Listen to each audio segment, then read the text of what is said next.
again by thanking unbelievable crowd from the jump, the skull session, the walk, the beginning of the game, all the way to the end. There was a lot of people hung around at the end of that game, and we don't take that for granted. So really appreciate that, Buckeye Nation, and all the people who were here today. Okay, we'll open up over here on the left. Over on the right, Cam Teague Robinson from The Athletic. Brian, just on the corners, I know you were really depleted there. Yeah. Just your thoughts on the young guys who played, and then also kind of touch on the injuries of Denzel and Cam. Yep. Again, we're not expecting those to be long-term things, but not having those guys in there and their experience, was a concern going into the game. But Jair and JK have been practicing. They practiced really hard all spring. They practiced all preseason. They've been out there, and we told them right before the game that everybody in the team believes in them, and we do. And they had no fear, and they went out there and played, and they did a really good job. I mean, I don't know what the film's going to show, but I know they competed, and I thought Tim Walton did a really good job getting them ready. And I'm proud of those guys to be able to win a conference game with them in there. Both really, I guess that's our first start each.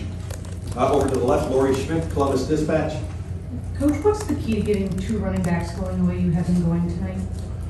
Well, I think it's just the mentality of we know how long the season is going to be, and when you have two guys that you can go back and forth, who are unselfish, who understand what it means to be a team, that's the key.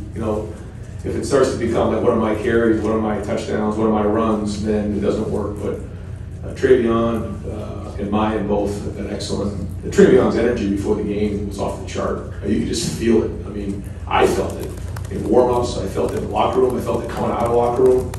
And then he ran that way. He just ran hard, he ran physical, he ran with energy, and so did Maya. Maya ran hard. So I think we had something good going in that room. You saw Downey run at the end. I thought he was running well. But hats off to the offensive line and the tight ends. I thought they really moved the line of scrimmage today against a good defense. Over to the right, Dylan Davis, Delaware Gazette. When you talk about being balanced offensively, is that about as close to perfection as you can get as far as being balanced goes on offense? Yeah. I mean, I thought that the balance was solid. And we're a no-huddle team, and Wisconsin huddles a lot. So for us to kind of control the time of possession the way that we did, I think we were up 21 points at one point. I think we had a 6 or 7 minute drive. We kicked the field goal, but it turned into a 4-possession game, and we ate up a lot of clock in that drive. And I felt like that was a really good drive for us, even though maybe over the years, we expect to score touchdowns at a faster clip. But when you're in these types of games, you have to think that through. And I thought that was good, but I thought that the tempo and the mix of run and pass today is what we're looking for, yes. Over to the left, Rob Aller, Columbus Dispatch. Ryan, you got pretty animated after the defensive holding call. You were riding the official pretty good. How much of that is being upset in the moment, and how much is having the back of your defense going to support them? Yeah, I usually don't talk about that stuff after the game, but I obviously didn't like what I saw, and I felt like that was a big play, but I also wanted Jair to know that I do have your back. Now if it was egregious, okay, move on, but I wanted to defend him in that moment. This is a young kid out there on a big stage for the first time, and I hope he felt like the same coach was backing him up in that moment, because I think it mattered, and I believe what I was fighting for. Over to the right, Austin Ward, Rivals, 97.1 The Fan. Right, I guess maybe it's a product of how high the standard is that CJ set here, but it didn't feel like he had his best stuff tonight. Is that now what he can do on an off night? Yeah, I mean, I thought he was really good, in a lot of spots. That's a very good defense. To throw 5 touchdowns, he was really good, and we had more out there, and the protection broke down on 2 plays in particular that would have been huge plays if we had executed them better. But I thought the touchdown pass to Mecca was off the charts. I thought some of the other balls were really well done. It's my fault at the end of the half that I'm going to take that. We're up, I think it was 4 scores at that point with 45 seconds to go, or inside of our own, 25. Should have just ran it 3 times, listened to the boos running off the field and moved on, but I didn't. I threw the ball, we got a pick, and then the defense did a great job in sudden change getting a stop right there. And so that's on me. And a couple calls I could have done a better job with. I thought he played good. I thought his energy was good, and throw 5 touchdown passes against Wisconsin. That's the whole night. Deep left, Doug Lesmaurice, Cleveland.com.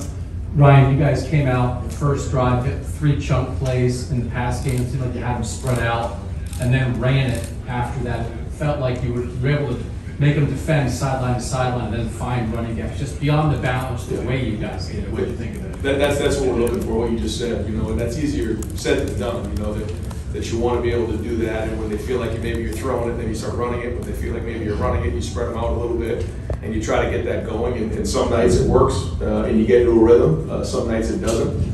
Tonight I felt like we did get in a rhythm. Clay Hall, WSYX. Ryan, you've preached toughness and fight all offseason.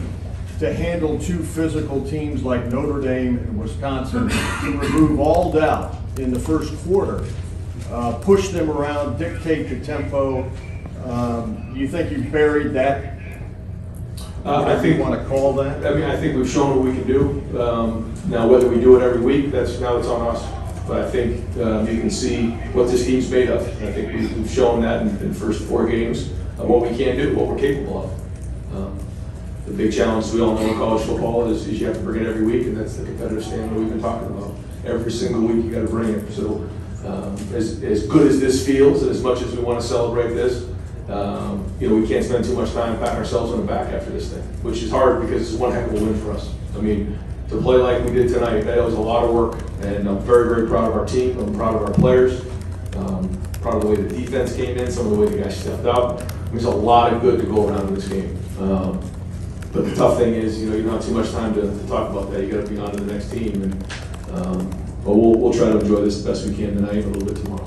Far left, Stephen Means, Cleveland.com. Ryan, one more about the running backs. You guys have tried in the past to have kind of 2 running backs share the load like that, whether it's 2018 with J.K. and Mike, or Trey and Master in 2020. Why do you think with these 2 guys make it? Why is it working out so well? I don't know. I think that. I think our offensive line is doing a good job. I think our tight ends are doing a good job. I think we have the right mix right now, and their approach has been excellent. But I think it's probably a combination of them and the offensive line and the tight ends and our running back. I mean, our wide receivers. Our wide receivers are doing a very, very good job. I mean, they're making plays down the field, but they're also blocking and being physical on the perimeter. And you can see the physical play of Julian Fleming today. I mean, you see the shot Mecca took on that crossing route. I mean, that's a tough play, and then he comes back and gets that touchdown pass. So I think you're seeing a physicality across the board. It isn't just up front. It's everybody. Time for just a few more. Over to the right, Bill Rabinowitz, Columbus Dispatch. A couple quick ones. Could you update Jackson Smith and Jigba status, and also the job that you do on Brown and Allen? You get the long at the end, you good stats, but what kind of job did you do? Yeah, I felt like our guys did a great job of gang tackling. There was a couple of things that maybe could have squared out, but we had extra guys come to the party and get them down. You don't have to look to see how many yards after contact he gave, but I felt like we did a decent job of getting him on the ground. But he's a big, strong, physical back, and you can even feel late in the game where if you get into a close game, they're going to wear you down, and he's like that. So overall, and we decided to take out some of our starters in that moment, and they hit that long run. So we're going to figure out why that happened, but that was on me. Jim would rather have had his starters in there and then stop them right there, but I made that call. I wanted to keep our guys out of the game. We have a couple guys who've been back up to make that call, and that's what it is. Over to the left. What with Jackson, we decided to kind of shut him down for this game, and we're going to hope we'll kind of get him going on Tuesday, and hopefully make some progress and get to see him play next week. Pat Murphy, 24/7 Sports.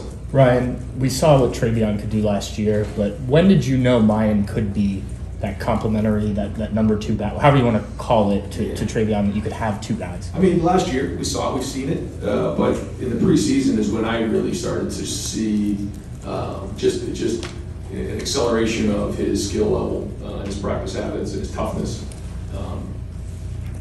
It's just the way he was hitting the holes. I thought he had one of the best preseasons on offense, and now you're starting to see it. But Mayan, you know, even you think back that freshman year, he had, you know, in that Clemson game, he shows up and makes some plays. So Mayan's been making plays since he's been here, you know, and he's strong, he's powerful, he's built low to the ground. He's a change-up from Trey. They have different styles, but the great thing about them is, man, they're pulling for each other, and they know that there's carries to go around, and but their attitudes have been excellent. Now you see the production show up. Final two questions for Coach over here to the right. Tim May on Whatever, 3.com. yeah, Tim May, whatever. Do all of Cade Stover's catches go to the tight end category? Because obviously you split him out big time tonight. That was a big change-up. It didn't look like they were ready for that. Maybe I'm wrong, but what just led you to do that? And were you surprised how effective it was? And number two, were you a little worried about it when he went little tea kettle there that got hit? Yeah, I was concerned. That was a tough hit. He's a tough player, and I'm proud of what Cade is becoming for this offense. He deserves everything he's getting. He's earning it all. He's a weapon for us in the pass game, as you can see. He's strong, he's powerful, but he's also getting after people in the run game. Does a good job of protection, and he can do that. You can see that he can split out. He can come back into the backfield. He can line up as a tight end. He gets big in some of the bigger personnels. And anytime you have somebody that can do that, that's what the NFL is looking for. That's what we're all looking for, those versatile players that can do multiple things. And he's shown he can do that, and he's become a weapon for us. And what tonight? What just did Wisconsin show you that would made that so effective? No, I mean, we're constantly trying to find ways. We tried to do it last week, you know, just the whole run pass conflict. Yeah. And final question, Nathan Bears, Cleveland.com. You mentioned the other guys stepping up behind Jair and JK tonight. Where did Tanner McAllister fit into that, and kind of the way he was maybe setting a tone defensively? Yeah, he missed last week, and it was good to have him back in there. And then he had the pick early on in the game, and that was a huge deal. And then we were able to capitalize on 14-0. So his maturity, and he's played a lot of football. Not here, he's played a lot of football, so that helps. You know, it's a little bit of confidence when he's out there, especially when he has some young guys back there. And I talked to Ronnie Hickman early in the game just about, you know, how you got to help with these guys. You got to be poised back there, and you got to show them that calm that they need. And he was there for them, and I thought those guys really helped, especially the younger players.